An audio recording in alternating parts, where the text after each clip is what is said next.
నమస్తే అండి. ఎదురుగా మన చేతిలో ఉంది కదా టెక్కే. నేను కార్ మీద వెళ్ళేటప్పుడు లాంగ్ జర్నీకి అది తీసుకెళ్తుంటాను. అలాగే హైట్ కోసం కూడా దీన్ని వాడుతుంటాను. ఇక ఈ రోజు మన డ్యూటీ కేసినపల్లి వెళ్ళాలి. సో ఇక బయలుదేరాను. ఇది ట్రావెల్స్ వెహికల్ అన్నమాట. ఇంకా కస్టమర్స్ ని పికప్ చేసుకుని కేసినపల్లి వెళ్ళిపోయాను. ఇంకా అక్కడ ఒక 1 అవర్ పని ఉంటదని ఇలా కేసినపల్లి సెంటర్ కి వెళ్తున్నాను.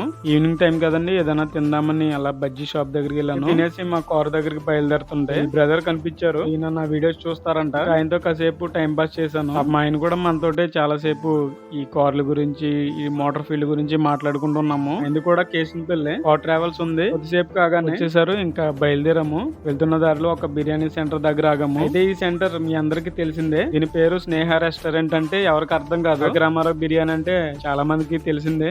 ఫేమస్ రెస్టారెంట్ కదా, జనం చూడండి క్యూ లో ఉన్నారు. రామారావు గారి బిర్యానీ మీలో ఎంత మంది తిన్నారో కామెంట్ చేయండి. ఇదండి మరి ఈ రోజు మన డ్యూటీ విశేషాలు. వీడియో నచ్చితే ఒక లైక్ చేయండి. Thank you.